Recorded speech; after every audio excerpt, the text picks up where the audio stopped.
Баршаға сәлем, достар, қалдарыңыз қалай? Достар, менің каналыма қош келдіңіздер.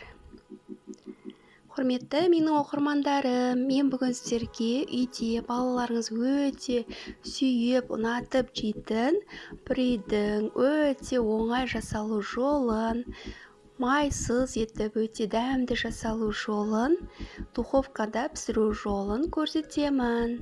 Рецептін осы видеоның астына жазып кететін боламын. Духовкада пісіретін пюредің ерекшелігі майға қуырған сияқты майлы болмайды, және дәмі өте дәмді болады. Жасалу өте оңай. Достар, менімен бірге пюре жасаймыз. Ол үшін сіз менің каналыма тіркелмеген болсаңыз, қоңыраушаны басып, тіркеліп кетуді ұмытпаңыз. Ал бісміллә деп, ең алдымен бізге картошка керек болады. Картошкамызды тазалап, соломка етіп, бірдей етіп турауға тырысайық. Содан соң чеснокты майдалап турап, немесе чеснок езетінен өткізіп аламыз. Содан соң құрғақ ыдысымызға 1 немесе 1,5 қасық құрғақ паприка саламыз. Майдалап туралған чесногымызды саламыз.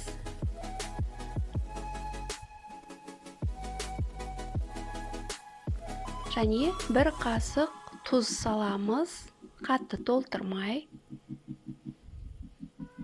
Содан соң 3 қасық өсімдік майын құямыз, немесе 2 қасық құйсаңыз да болады. Осы қоспамызды жақсылап араластырып аламызды. Дайындап турап қойған картошкамызды құрғатып, кішкене суынан алып, құрғатып, салфеткамен кішкене құрғатып қойсаңыздар болады. Сол картошкамызды осы дайындап қойған қоспамызға салып, жақсылап араластырамыз.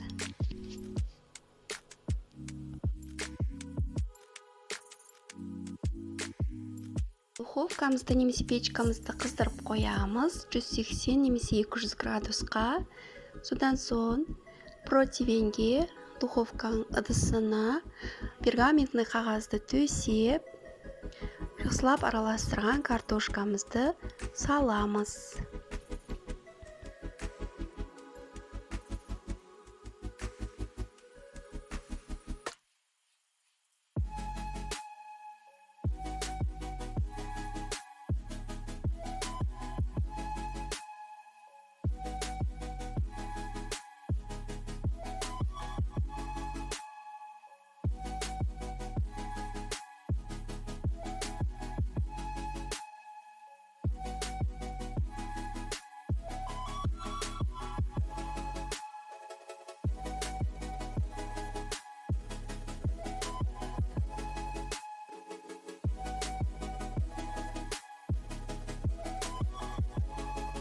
...180 немесе 200 градуста 20-25 минутта, 30 минутта пісіреміз. Оны печкаңыздың жағдайына қарайсыз. Оны біздің пюреміз дайын пісіп шықты. 25 минутта пісті.